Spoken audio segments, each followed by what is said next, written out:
से तजावीज़ जमा कराई गई। फिर आप भी आज अदालत में पेश हुए, शहजाद शौकत साहब भी पेश हुए। क्या तलब कलामी हुई है दरमियान में समाअत के दौरान और क्या इल्ज़ाम लगाए जा रहे हैं? जी, एक्चुअली ये पिछली जो पहली सुओ मोटो की तारीख थी उस पर ये सुप्रीम कोर्ट ने ऑर्डर किया था कि इंस्टीट्यूशनल कंसल्टेशन हो और फिर पाकिस्तान बार काउंसिल और सुप्रीम कोर्ट बार एसोसिएशन अपने अपने जवाब जमा कराए।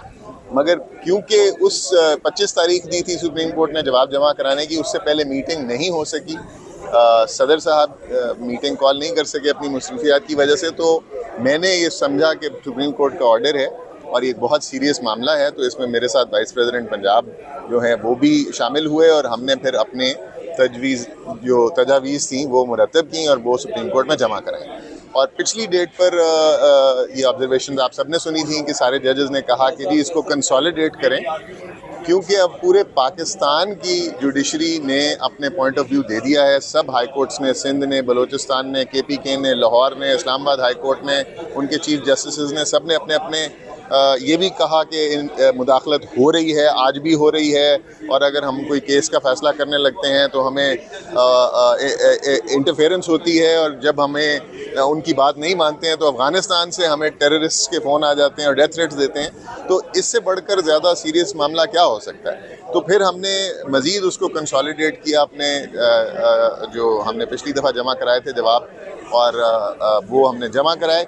देखें, जो सुप्रीम कोर्ट बार एसोसिएशन है, पाकिस्तान बार काउंसिल है, या कोई भी वकील है पाकिस्तान का, वो अदलिया में मुदाखलत किसी भी सूरत एग्जीक्यूटिव की तरफ से बर्दाश्त नहीं करेगा। काला कोर्ट कभी भी नहीं चाहेगा कि कोई बाहर का बंदा आपके अदालती मामलात में फैक्ट्स और कानून के अलावा आपके फ़ैसलों को, जजेस के फ़ैसलों को इन्फ्लुएंस करने की कोशिश करे। सिर्फ तरीके में फ़र्क है। हम ज़रा चाहते हैं कि थोड़ा डिफरेंट तरीके से उसका इतलाक़ हो, और जो सदर साहब हैं वो ज़रा उसको डिफरेंटली चाहते हैं कि वो डिफरेंट तरीके से आए। अच्छा सर, वैसे माजी में सुप्रीम कोर्ट बार पे इल्ज़ाम लगाया जाता था कि ये पाकिस्तान तहरीक इंसाफ की बी टीम है।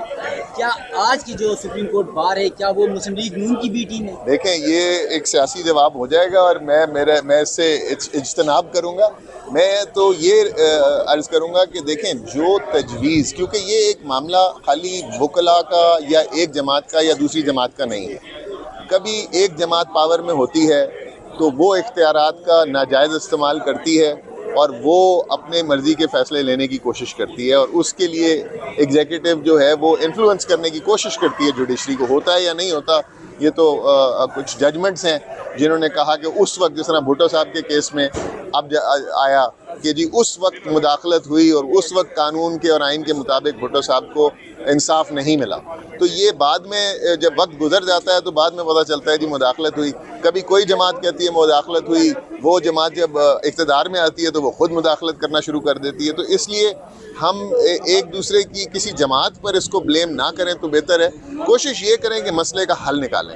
अब PTI जो है वो बबांगे दौल कह रही है मुदाखलत हुई है, आपके सामने है अदालतें नीचे किस तरह से फ़ैसले कर रही हैं, और इसी तरीके से पहले नून कहती थी कि मुदाखलत हो रही है और हमारे केसेस में मुदाखलत की गई, हमें सज़ाएँ दी गई।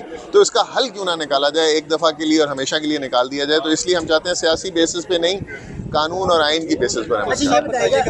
बताइएगा, जैसे आप कह रहे हैं कि रोकनी चाहिए, क्या आपको लगता है कि ये बेंच जो है या ये सुप्रीम कोर्ट इस वक्त के ये पाने की? देखें, आपको एक बात का अंदाज़ा होना चाहिए कि जब कोई भी इक़्तिदार में होता है तो उसको कुछ बुरा नहीं लग रहा होता, और इसी तरह जब कोई चीफ जस्टिस होता है तो उसको लगता है कि आज सब अच्छा है और नीचे कुछ गलत नहीं हो रहा। मगर हमारी किताबें भरी हुई हैं जहाँ पर लिखा हुआ है कि फ़लाँ जज ने ये गलत फ़ैसला दिया, फ़लाँ जज ने इसके इन्फ्लुएंस में आके दिया। जस्टिस मुनीर से शुरू होती है ये कहानी कि जहाँ से आपने गवर्नर जनरल के कहने पर फ़ैसले देना शुरू कर दिए, और फिर मार्शल लॉज जो हैं हमने अदालतों ने ही होल्ड किए। तो मार्शल लॉ को जब आपने लेजिटिमाइज़ किया तो आपने कोई आइन कानून के मुताबिक तो फ़ैसले नहीं किए, मुदाखलत ही थी ना जी वो। तो ये अगर इस वक्त एक ऐसा मौका मिला है हमारी जुडिशरी को जहाँ 6 जजेस ने मर्द मुजाहिद बनकर इतना बड़ा लेटर सर्विंग जजेस ने लिख दिया कि हमारे बहनोई को एक के टॉर्चर किया गया, उसके बाद दूसरे ने लिखा कि मेरे बेडरूम में कैमरे लगाए गए, फिर तीसरे ने लिखा कि मुझे फ़लाँ ने जो किसी एजेंसीज के लोग हैं उन्होंने पता नहीं डिपार्टमेंट के तौर पे किया या इंडिविजुअल तौर पे किया, बट थ्रेट किया और मुझे इन्फ्लुएंस करने की कोशिश की गई। तो जब ये सारे 6 जजेस खड़े होकर ये कह रहे हैं और उसके नतीजे में अब पूरे पाकिस्तान के जजेस ये बात कर रहे हैं, तो ये एक सुनहरी मौका है पाकिस्तान की अदलिया के पास कि वो इसके कवायद व ज़वाबित तय करे और इसका वे फॉरवर्ड तय करे ताकि ये दोबारा ना हो। तो इसलिए अगर ये जजेस करेंगे तो इनका नाम जो है वो सुनहरी हरूफ से तारीख में लिखा जाएगा, अगर नहीं करेंगे तो फिर एक और किताब आ जाएगी, उसमें एक और चैप्टर आ जाएगा।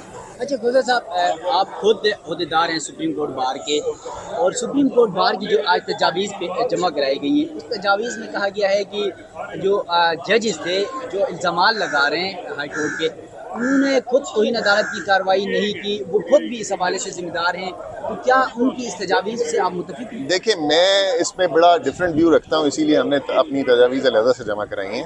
अब जब अगर आप एक जज हैं और आपको एक मैसेज आता है कि, और आपको तस्वीरें आती हैं, आपका बच्चा स्कूल जा रहा है और आपको बताया जाता है कि इसके स्कूल की टाइमिंग ये है और ये है और वो है, तो क्या वो जज तौहीन अदालत की कार्रवाई कर सकेगा? शायद कर ले। हर कोई काजी फाइजा की तरह मजबूत आसाब का मालिक नहीं होता, कई कमज़ोर जजेस भी हो सकते हैं। अच्छा, फिर अगर किसी की, जिस तरह इसी केस में कहा गया कि एक जज साहब के कमरे में कैमरे लगाए गए, अगर वहाँ पर कोई वीडियोज़ ऐसी क्वेश्चनेबल हों और आपको ब्लेम किया जाए कि मैं ये वीडियोज़ रिलीज़ कर दूँगा, तो क्या वो जज खुद से कार्रवाई कर सकेगा?